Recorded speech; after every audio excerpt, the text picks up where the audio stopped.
ಸ್ನೇಹಿತರೆ, ನೀವು ನೋಡ್ತಾ ಇದ್ದೀರಾ ಸ್ಪೀಡ್ ಸರ್ಕಾರಿ ಮಾಹಿತಿ ಯೂಟ್ಯೂಬ್ ಚಾನಲ್. ಸ್ನೇಹಿತರೆ, ಈ ಒಂದು ವಿಡಿಯೋದಲ್ಲಿ ನಿಮ್ಗೆ ತೋರಿಸ್ತುವಂಥ ವಿಡಿಯೋನ ಬಂದು, ಯಾರಿಗೆ ಮನೆ ಇಲ್ಲ, BPL ಕಾರ್ಡ್ ಹೊಂದಿದ್ದಾರೆ, ಇಲ್ಲಿವರೆಗಾದರೂ ಕೂಡ ಅವರಿಗೆ ಒಂದು ಕಟ್ಟಿಕೊಳ್ಳಲಿಕ್ಕೆ ಸರ್ಕಾರದ ಕಡೆಯಿಂದ ಒಂದು ಸಬ್ಸಿಡಿ ಕೂಡ ಸಿಕ್ಕಿಲ್ಲ ಮತ್ತು ಸರ್ಕಾರದ ಯಾವುದೇ ಒಂದು ಅನುದಾನ ಅವರಿಗೆ ಸಿಕ್ಕಿಲ್ಲ ಅನ್ನೋರು ಈ ವಿಡಿಯೋನ ಸ್ಕಿಪ್ ಮಾಡದೆ ನೋಡಿ. ಇಲ್ಲಿ ಕೇಂದ್ರದಿಂದ ಬರುತ್ತಿರುವಂಥ ಮನೆಗಳ ಒಂದು ಆನ್ಲೈನ್ ಮೂಲಕ ಅರ್ಜಿ ನಿಮ್ಮ ಮೊಬೈಲಲ್ಲಾದರೂ ಕೂಡ ಸಲ್ಲಿಸಿ ಮತ್ತು ಆನ್ಲೈನ್ ಸೆಂಟರ್ಗಳಲ್ಲಿ ಹೋಗಿ ಆದರೂ ಅರ್ಜಿ ಸಲ್ಲಿಸ್ಬೋದು. ಇದು ಗ್ರಾಮವನ್ನು, ಕರ್ನಾಟಕವನ್ನು, ಬೆಂಗಳೂರು ಅಂತಲೇ ಇಲ್ಲ. ನೀವು ಎಲ್ಲಿ ಒಂದು ಕಂಪ್ಯೂಟರ್ ಇರುತ್ತೋ ಅಲ್ಲಿ ಏನಾದರೂ ಸಾರ್ವಜನಿಕರ ಕೆಲಸ ಮಾಡ್ತಿದ್ದಾರೆ ಅಂದರೆ ನೀವು ಅಲ್ಲಿ ಹೋಗಿ ನೇರವಾಗಿ ಈ ಮನೆಗಳಿಗೆ ನೀವು ಅರ್ಜಿನ ಸಲ್ಲಿಸ್ಬೋದು. ಇಲ್ಲಿ ನೋಡ್ಬೋದು ಸ್ನೇಹಿತರೆ, ಯಾವ ರೀತಿ ಅರ್ಜಿನ ಸಲ್ಲಿಸೋದು ಮತ್ತು ದಾಖಲೆಗಳು ಏನೇನು ಬೇಕಂತ ಸಂಪೂರ್ಣವಾದಂಥ ಒಂದು ಮಾಹಿತಿ ನಾನು ನೀಡ್ತೇನೆ. ವಿಡಿಯೋನ ಸ್ಕಿಪ್ ಮಾಡದೆ ಕೊನೆಯವರೆಗೂ ನೋಡಿ. ಹಾಗೆ ನಮ್ಮ ಚಾನಲ್ ಇನ್ನೂ ಏನಾದರೂ ನೀವು ಸಬ್ಸ್ಕ್ರೈಬ್ ಆಗಿಲ್ಲ ಅಂದರೆ ದಯವಿಟ್ಟು ಸಬ್ಸ್ಕ್ರೈಬ್ ಮಾಡ್ಕೊಳ್ಳಿ. ಈ ವಿಡಿಯೋಗೆ ಒಂದು ಲೈಕ್ ಮಾಡಿ. ಬನ್ನಿ, ಒಂದು ಸಂಪೂರ್ಣವಾದಂಥ ಒಂದು ಮಾಹಿತಿನ ತಿಳಿಸ್ಕೊಡ್ತೇನೆ. ನೋಡಿ, ಒಂದು ಲೈಕ್ ಮಾಡಿ ಸ್ನೇಹಿತರೆ. ಮತ್ತು ಪದೇ ರಿಕ್ವೆಸ್ಟ್ ಯಾಕಂತಂದರೆ, ನೀವು ಮಾಡುವ ಒಂದು ಲೈಕು ಮತ್ತು ಇನ್ನೂ 10 ಜನರಿಗೆ ಒಂದು ರೆಕಮೆಂಡ್ ಆಗುತ್ತೆ ಈ ವಿಡಿಯೋನ.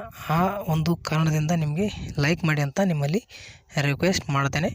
ನೀವು ಹಾಗೆ ಸಬ್ಸ್ಕ್ರೈಬ್ ಆದ ತಕ್ಷಣ ಬಾಜು ಬರುವಂಥ ಬೆಲ್ ಐಕನ್ ಕ್ಲಿಕ್ ಮಾಡಿದ್ರೆ ಅಂದ್ರೆ ನಾವು ಹಾಕುವಂಥ ಮುಂದಿನ ವಿಡಿಯೋದ ನೋಟಿಫಿಕೇಷನ್ ಕೂಡ ನಿಮಗೆ ಸಿಗ್ತಾ ಹೋಗುತ್ತೆ.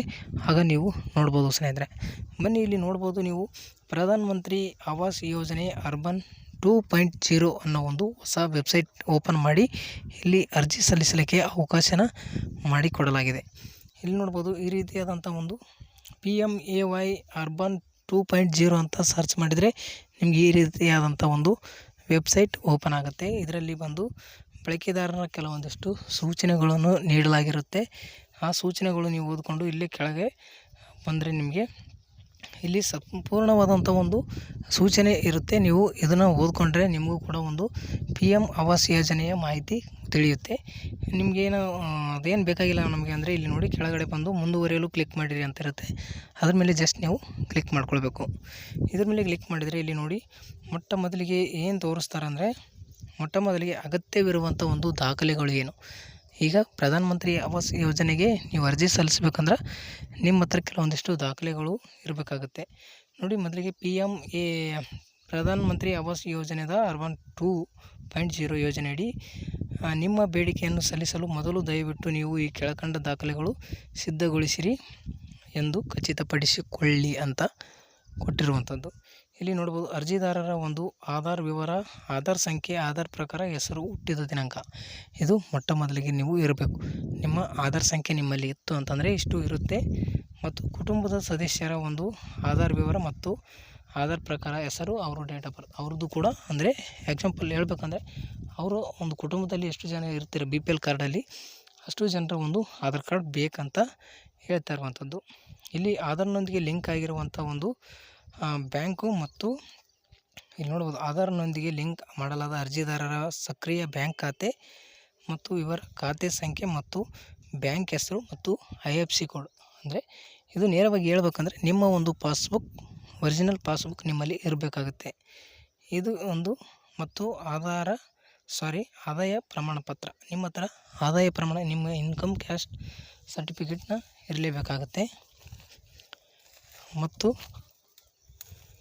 ಇನ್ಕಮ್ ಸರ್ಟಿಫಿಕೇಟ್ ಆದ ತಕ್ಷಣ ನಿಮಗೆ ಇಲ್ಲಿ ಬೇಕಾಗಿರುವಂಥ ದಾಖಲೆ SC ST ಅಥವಾ OBC ಅನ್ನೋ ಒಂದು ಪ್ರಮಾಣ ಪತ್ರನೂ ಬೇಕಾಗುತ್ತೆ. ಇನ್ಕಮ್ ಕ್ಯಾಸ್ಟ್, ಒಟ್ಟಿನಲ್ಲಿ ಇನ್ಕಮ್ ಕ್ಯಾಸ್ಟ್ ನಿಮ್ಮಲ್ಲಿ ಇರಬೇಕು. ಮತ್ತು ಭೂ ದಾಖಲೆಗಳು ಕೂಡ ಇರಬೇಕು. ನಿಮ್ಮ ಹತ್ರ ಎಷ್ಟು ಭೂಮಿ ಇದೆ ಅನ್ನೋದು ಒಂದು ಪಹಣಿ ಕೂಡ ನಿಮ್ಮಲ್ಲಿ ಇರಬೇಕಾಗುತ್ತೆ. ಎಷ್ಟು ಇತ್ತು ಅಂತಂದರೆ ಇಲ್ಲಿ ನೋಡ್ಬೋದು, ನೀವು ಕೆಳಗಡೆ ಬನ್ನಿ. ಇಲ್ಲಿ ಓದ್ಕೊಳ್ಳಿ, ಇಲ್ಲ ಅಂತಂದರೆ ಕೆಳಗಡೆ ಬಂದು ಮುಂದುವರಿಯಿರಿ ಅಂತ ಇದೆ. ಮುಂದುವರಿಯಿರಿ ಅನ್ನೋ ಒಂದು ಆಪ್ಷನ್ ಮೇಲೆ ನೀವು ಕ್ಲಿಕ್ ಮಾಡ್ಕೊಳ್ಳಿ ಸ್ನೇಹಿತರೆ. ನೀವು ಭಾರತದಲ್ಲಿ ಎಲ್ಲಿಯಾದರೂ ಪಕ್ಕಾ ಮನೆ ಹೊಂದಿದ್ದೀರಾ ಅಂತ ಕೇಳುತ್ತೆ.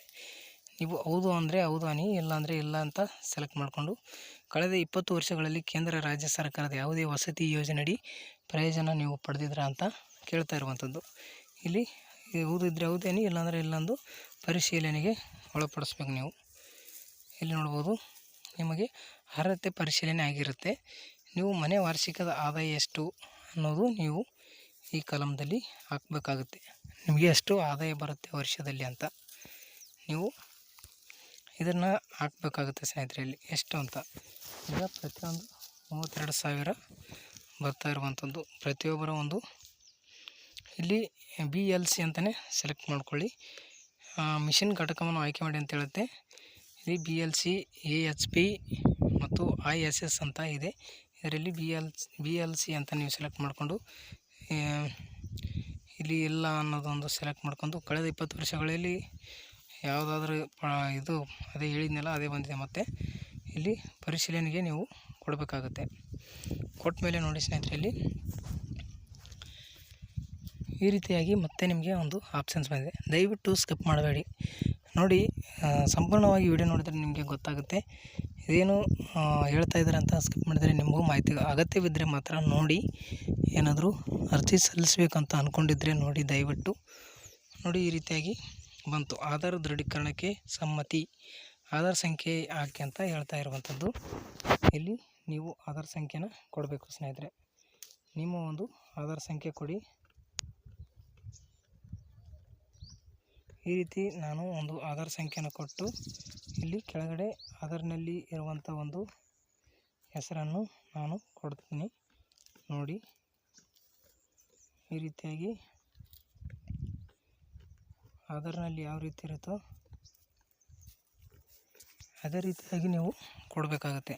ಕೊಟ್ಟು ಇಲ್ಲಿ ಕೆಳಗಡೆ ಬನ್ನಿ. ಹಾಗೆ ಕೆಳಗಡೆ ಬಂದರೆ ಇಲ್ಲಿ ನೀವು ಓದಿರುವಿರಿ ಮತ್ತು ಆಧಾರ್ ಹಂಚಿಕೊಳ್ಳಲು ಒಪ್ಪಿಗೆ ಸೂಚಿಸಲು ಇಲ್ಲಿ ಕ್ಲಿಕ್ ಮಾಡಿ ಅಂತ ಇದೆ ನೋಡಿ. ಇದನ್ನು ಟಿಕ್ ಮಾಡಬೇಕು ಮಾರ್ಕು. ಇಲ್ಲಿ OTP ಬರುತ್ತೆ ನೋಡ್ಬೋದು ನೀವು.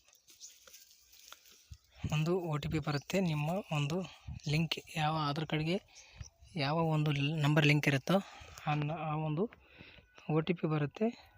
ಈ OTPನ ನೀವು ಎಂಟ್ರಿ ಮಾಡಬೇಕು. ಇಲ್ಲಿ ಒಂದಂಥ OTPನ ನೀವು ಇಲ್ಲಿ ಎಂಟ್ರಿ ಮಾಡ್ಕೊಳ್ಳಿ.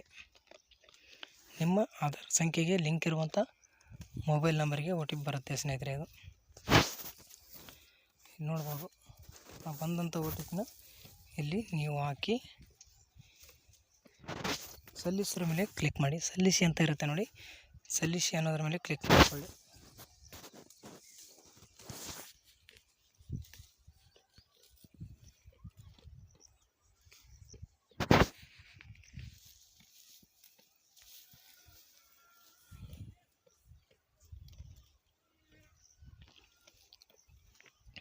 ನೋಡಿ, ನೀವು ಹಾಕಿ OTP ಹಾಕಿರುವಂಥದ್ದು ಎಲ್ಲ ಸಬ್ಮಿಟ್ ಆಗಿದೆ ನೋಡಿ. ಇಲ್ಲಿ PMAY U 2.0ನ ಎಲ್ಲ ವರ್ಟಿಕಲ್ಗಳಿಗಾಗಿ ಫಲಾನುಭವಿ ಸಮೀಕ್ಷೆ ಫಾರಂ ಬಂದಿರುವಂಥದ್ದು. ಈ ಸಮೀಕ್ಷೆಯಲ್ಲಿ ಯೋಜನೆಯ ಆದ್ಯತೆಯ ಯೋಜನೆ ವಾಂಛಿತ ಘಟಕ ಅಂತ ಕೊಟ್ಟಿರುವಂಥದ್ದು. ಇಲ್ಲಿ ನೀವು ಕ್ಲಿಕ್ ಮಾಡಿದರೆ ಇಲ್ಲಿ ಇದನ್ನು ಬಿಟ್ಬಿಡಿ. ಇಲ್ಲಾಂದರೆ ಅರ್ಜಿದಾರರ ಹೆಸರನ್ನ ಹಾಕಬೇಕು. ಅರ್ಜಿದಾರರ ಹೆಸರು ನಾವೇನು ಮೊದಲು ಕೊಟ್ಟಿರ್ತೀವಲ್ಲ ಅದೇ ಬಂದಿರುತ್ತೆ. ಆಧಾರ್ ಸಂಖ್ಯೆ ಬಂದಿರುತ್ತೆ ನೋಡಿ. ಎಲ್ಲ ಒಂದು ಡೀಟೇಲ್ಸ್ ಇಲ್ಲಿ ಬಂದಿರುತ್ತೆ. ಯಾವುದು ಬಂದಿರಲ್ಲ ಅದನ್ನು ಆಯ್ಕೆ ಮಾಡ್ಕೊಳ್ಬೇಕಾಗುತ್ತೆ. ಮಹಿಳೆಯರ ಪರಿಸರದ ಡೀಟೇಲ್ಸ್ನ ನೀವು ಆಯ್ಕೆ ಮಾಡ್ತಾ ಹೋದರೆ ನಿಮ್ಮ ಒಂದು ಮನೆಯ ಅರ್ಜಿ ನೀವು ಸಂಪೂರ್ಣವಾಗಿ ಇಲ್ಲಿ ನೋಡಿ ಎಲ್ಲ ಒಂದು ಆಪ್ಷನ್ಸ್ ಕೇಳುತ್ತೆ. ಇಲ್ಲಿ ನೀವು ಎಲ್ಲ ಡೀಟೇಲ್ಸ್ನ ನೀವು ಕೊಟ್ಟು ಸಬ್ಮಿಟ್ ಮಾಡಿದರೆ ನಿಮ್ಮ ಮನೆ ನೀವು ನಿಮ್ಮ ಗ್ರಾಮ ಪಂಚಾಯತಿಯಲ್ಲಿ ಅಪ್ರೂವಲ್ ಪಡಿಬೋದು. ಇದು ಸಂಪೂರ್ಣವಾದಂಥ ಮಾಹಿತಿ ನಾನು ತಿಳಿಸಿಕೊಟ್ಟಿರುವಂಥದ್ದು. ಇದು ಇಲ್ಲಿವರೆಗೂ ಇಲ್ಲಿ ನೋಡಿ, ನೀವು ಪಾರಿವಾರಿಕ ಶ್ರೇಣಿ ಎಲ್ಲ ಶ್ರೇಣಿ ಕೂಡ ಕೇಳುತ್ತೆ. ಇಲ್ಲಿ ಭಾರತದಲ್ಲಿ ಎಲ್ಲಿಯಾದರೂ ಕುಟುಂಬ ಪಕ್ಕ ಮನೆ ಮತ್ತೆ ಒಂದು ರಿಟರ್ನ್ಸ್ ಇದು ಕೇಳ್ತಾ ಇರುವಂಥದ್ದು ಇಲ್ಲೆಲ್ಲ ಬಂದಿರುತ್ತೆ. ಹಾಗೆ ಮೇಲೆ ಎತ್ತಿದರೆ ನೋಡಿ, ಇಲ್ಲಿ ಇದೇ ಪ್ರಸ್ತುತ ಬೆಳೆದ ವರ್ತಮಾನ ಪತೆ ಸಮಾನ ಅಂತ ಕೇಳ್ತಾ ಇದೆ. ಶಾಶ್ವತ ವಿಳಾಸ ಹಾಕಬೇಕು. ಮನೆ ಪ್ಲಾಟ್ ಸಂಖ್ಯೆ ನಿಮ್ಮ ಜಾಗದ ಸಂಖ್ಯೆ ಇಲ್ಲಿ ಹಾಕ್ಬೋದು. ಬೀದಿ ಹೆಸರು ಹಾಕ್ಬೋದು. ಏನಾದರೂ ನಿಮ್ಮ ಒಂದು ಆಜು ಬಾಜು ಯಾವುದಾದ್ರೂ ದೇವಸ್ಥಾನ ಅಥವಾ ಗುಡಿ ಗುಂಡಾರಗಳು ಈ ರೀತಿ ನೋಡಿ. ರಾಜ್ಯದ ಹೆಸರನ್ನು ಸೆಲೆಕ್ಟ್ ಮಾಡ್ಕೊಳ್ಳಿ. ನಿಮ್ಮ ಜಿಲ್ಲೆಯ ಹೆಸರು ಸೆಲೆಕ್ಟ್ ಮಾಡ್ಕೊಳ್ಬೇಕು. ಮತ್ತು ತಾಲೂಕು ನಗರ ಎಲ್ಲ ಒಂದು ಡೀಟೇಲ್ಸ್ ಇಲ್ಲಿ ಕೇಳ್ತದೆ. ಇದಂತೂ ನಿಮ್ಮ ಫಾರಮ್ ಯಾವ ರೀತಿ ಭರ್ತಿ ಮಾಡಬೇಕು ಅನ್ನೋದು ಗೊತ್ತಿದೆ ಅಂತ ಅಂದ್ಕೊಂಡಿದ್ದೀನಿ. ಯಾಕೆ ಅಂತಂದರೆ ಇಲ್ಲಿ ಡೀಟೇಲ್ಸ್ ಕೊಟ್ಟಿರ್ತಾರೆ, ಪಿನ್ ಕೋಡ್ ಹಾಕ್ರಿ ಅಂತ ಕೊಡ್ತಾರೆ, ಮೊಬೈಲ್ ಸಂಖ್ಯೆ ಹಾಕ್ರಿ ಅಂತ ಕೊಡ್ತಾರೆ, ಇಮೇಲ್ ಐ ಡಿ ಹಾಕಬೇಕಾಗುತ್ತೆ. ಇಲ್ಲಿದ್ದರೆ ಹಾಕಿ, ಇಲ್ಲ ಅಂತಂದರೆ ಇಮೇಲ್ ಐ ಡಿ ಪರವಾಗಿಲ್ಲ. ಇಲ್ಲಿ ಯಾಕಂದರೆ ರೆಡ್ ಸ್ಟಾರ್ ಮಾರ್ಕ್ ಇಲ್ಲ, ಅದನ್ನು ಬಿಟ್ಟರೆ ನಡೆಯುತ್ತೆ. ನೋಡಿ ಇಲ್ಲಿ ಈ ವಸತಿ ನಿರ್ಮಾಣ ಸೈಟ್ ವಿಳಾಸ, ಆವಾಸ್ ನಿರ್ಮಾಣ ಸ್ಥಳ ಮತ್ತು ಕೊಟ್ಟಿರುವಂಥದ್ದು. ಯಾವ ಸ್ಥಳದಲ್ಲಿ ನಿಮ್ಮ ಮನೆ ನಿರ್ಮಾಣ ಮಾಡ್ತೀರ ಅನ್ನೋದು ಸ್ಪಷ್ಟವಾಗಿ ನೀವು ಕೊಡಬೇಕಾಗುತ್ತೆ. ಇಲ್ಲಿ ಸಂಪೂರ್ಣವಾದಂಥ ಒಂದು ಡೀಟೇಲ್ಸ್ ಇರುತ್ತೆ, ಎಲ್ಲ ಒಂದು ಕೊಟ್ಟು ಇಲ್ಲಿ ನಿಮ್ಮ ಇಲ್ಲಿ ಇರುವಂಥ ನಾನು ಏನು ಮೊದಲಿಗೆ ಹೇಳಿದೆ ಡಾಕ್ಯುಮೆಂಟ್ಸ್, ಅದೆಲ್ಲ ಡಾಕ್ಯುಮೆಂಟ್ ನೀವು ಅಪ್ಲೋಡ್ ಮಾಡಲಿಕ್ಕೆ ಕೇಳುತ್ತೆ. ಇಲ್ಲಿ ನೋಡಿ ಅಪ್ಲೋಡ್ ಮೇಲೆ ಕ್ಲಿಕ್ ಮಾಡಿಕೊಂಡು ನೀವು ಎಲ್ಲ ಅಪ್ಲೋಡ್ ಮಾಡಬೇಕು. ಅಪ್ಲೋಡ್ ಮಾಡಿ ಇಲ್ಲಿ ಪಟ್ಟಣ, ನಗರ, ಪರ್ಸೆಂಟೇಜ್ ಹೌಸ್ ಮಾಲೀಕ, ಇಲ್ಲಿ ಎಲ್ಲ ಸ್ವಂತ, ಬಾಡಿಗೆ, ಮನೆಯೇ ಇಲ್ಲ ಅಂತ 3 ಆಪ್ಷನ್ಸ್ ಇದೆ. ಸ್ವಂತ ಇದ್ದರೆ ಸ್ವಂತ, ಮನೆ ಬಾಡಿಗೆ ಅಂದರೆ ಬಾಡಿಗೆ, ಮನೆಯೇ ಇಲ್ಲ ಅನ್ನೋರು ಇಲ್ಲಿ ಕ್ಲಿಕ್ ಮಾಡಿಕೊಂಡು ಇಲ್ಲಿ ಸಂಪೂರ್ಣವಾಗಿ ಇಲ್ಲಿ ಒಂದು ಡೀಟೇಲ್ಸ್ ಹಾಕ್ತಾ ಹೋಗಬೇಕು. ಮನೆಯವ್ರದ್ದು ಎಲ್ಲ ಕುಟುಂಬದವ್ರದ್ದು ಹಾಕಿ ಇಲ್ಲಿ ಬ್ಯಾಂಕ್ ಖಾತೆ ವಿವರ ಕೂಡ ನೀವು ಕೊಡಬೇಕಾಗುತ್ತೆ. ಕೊಟ್ಟು ಇಲ್ಲಿ ಬ್ಯಾಂಕ್ ವಿವರ ಪಡೀರಿ ಅಂತ ಅಲ್ಲಿ ಎಲ್ಲ ಡೀಟೇಲ್ಸ್ ಹಾಕಿ ನೀವು ಬ್ಯಾಂಕ್ ವಿವರ ಪಡೀರಿ ಅಂದರೆ ಇಲ್ಲಿ ಡೀಟೇಲ್ಸ್ ಓಪನ್ ಆಗುತ್ತೆ. ಮತ್ತು ಮರು ಹೊಂದಿಸಿ ಅಂತ ಕ್ಲಿಕ್ ಮಾಡಲಿಕ್ಕೆ ಹೋಗಬೇಡಿ. ಇದೆಲ್ಲ ಆದಮೇಲೆ ಇಲ್ಲಿ ಕೆಲವೊಂದಿಷ್ಟು ಭಾರತ ಉಜ್ವಲ ಯೋಜನೆ ಪಡೆದಿದ್ರ ಅದು ಇದು ಅಂತ ಇಲ್ಲಿ ಬರುತ್ತೆ, ಓದ್ಕೊಳ್ಳಿ. ಓದ್ಕೊಂಡು ಓದಿದ್ರೆ ಹೌದಂತ, ಇಲ್ಲಾಂದರೆ ಇಲ್ಲ ಅಂತ. ಮೇಲೆ ಇಲ್ಲಿ ಒದಗಿಸಿರುವ ಎಲ್ಲ ಮಾಹಿತಿ ಸರಿಯಾಗಿದೆ ಎಂದು ನಾನು ಇಲ್ಲಿ ಘೋಷಿಸುತ್ತೇನೆ ಅಂತ ಕ್ಲಿಕ್ ಕೊಟ್ಟಿಲ್ಲ, ಇಲ್ಲಿ ಕೊಟ್ಟಿದ್ದಾರೆ ನೋಡಿ, ಇಲ್ಲಿದೆ, ಕ್ಲಿಕ್ ಮಾಡ್ಕೊಳ್ಳಿ. ಇಲ್ಲಿ ಈ ರೀತಿಯಾಗಿ ಕ್ಲಿಕ್ ಮಾಡಿಕೊಂಡು ಸರಿಯಾಗಿದೆ ಅಂತಂದರೆ ನಾನು ಇನ್ನೂ ಯಾವುದೇ ಸೆಲೆಕ್ಟ್ ಮಾಡ್ಕೊಂಡಿಲ್ಲ, ಅದಕ್ಕಾಗಿ ಈ ರೀತಿ ಬರ್ತಾ ಇರುವಂಥದ್ದು. ಈ ರೀತಿ ನೀವು ಸೆಲೆಕ್ಟ್ ಮಾಡ್ಕೋಬೇಕಿಲ್ಲಿ ಲಾಸ್ಟಲ್ಲಿ ಇದನ್ನು ಟಿಕ್ ಮಾರ್ಕ್ ಮಾಡಿಕೊಂಡು ಉಳಿಸಿ ಅಂತ ಇರುತ್ತೆ ನೋಡಿ. ಉಳಿಸಿದ್ರ ಮೇಲೆ ನೀವು ಕ್ಲಿಕ್ ಮಾಡಿದರೆ ನಿಮಗೆ ಒಂದು ಅಕ್ನಾಲಜ್ಮೆಂಟ್ ಫಾರಮ್ ಓಪನ್ ಆಗುತ್ತೆ. ಆದ ತಕ್ಷಣ ನೀವು ನೇರವಾಗಿ ನಿಮ್ಮ ಒಂದು ಗ್ರಾಮ ಪಂಚಾಯತಿಯಿಂದ ನಿಮ್ಮ ಮನೆ ಅಪ್ರೂವಲ್ ಆಗಿ ನಿಮಗೆ ಸಿಗುತ್ತೆ. ಇದು ಉಚಿತವಾಗಿ ನಿಮ್ಮ ಮೊಬೈಲ್ನಲ್ಲೇ ಕೂಡ ಮಾಡ್ಕೊಳ್ಬೋದು. ನಾನು ತಿಳಿಸಿಕೊಟ್ಟಿರುವಂಥ ಮಾಹಿತಿ ನಿಮಗೆ ಇಷ್ಟ ಆಗಿದೆ ಅಂತ ಅಂದ್ಕೊಂಡಿದ್ದೀನಿ. ಮಾಹಿತಿ ಇಷ್ಟ ಆಗಿದ್ದರೆ ಈ ವಿಡಿಯೋಗೆ ಈಗಲೇ ಲೈಕ್ ಮಾಡಿ. ನೋಡೋಣ ಈ ವಿಡಿಯೋದಿಂದ ಎಷ್ಟು ಜನರು ಸಬ್ಸ್ಕ್ರೈಬ್ ಆಗ್ತೀರಾ ಅಂತ ಈ ವಿಡಿಯೋದಲ್ಲಿ. ಯಾಕಂತಂದರೆ ಇದು ಲೈಫ್ ರೂಪವಾದಂಥ ಒಂದು ಮಾಹಿತಿ, ಎಲ್ಲ BPL ಕುಟುಂಬಗಳಿಗೆ ಅನುಕೂಲ ಆಗುವಂಥ ಒಂದು ವಿಡಿಯೋ ಮಾಡಿ ತಿಳಿಸ್ಕೊಟ್ಟಿದ್ದೀನಿ. ಎಷ್ಟು ಜನರು ಸಬ್ಸ್ಕ್ರೈಬ್ ಆಗ್ತೀರಾ ಮತ್ತು ಲೈಕ್ ನೋಡೋಣ ಎಷ್ಟು ಜನರು ಮಾಡ್ತೀರಾ. ಈ ವಿಡಿಯೋಗೆ ಏನಾದರೂ ವಿಡಿಯೋನ ವೈರಲ್ ಆದರೆ ಒಂದು 200-300 ಲೈಕ್ಸ್ ಆದರೂ ಮಾಡ್ತೀರಂತ ಅಂದ್ಕೊಂಡಿದ್ದೀನಿ. ನೋಡೋಣ, ಆದಷ್ಟು ಪ್ರಯತ್ನ ಮಾಡಿ ಪ್ರತಿಯೊಬ್ಬರು ನೋಡುವಂಥವ್ರು.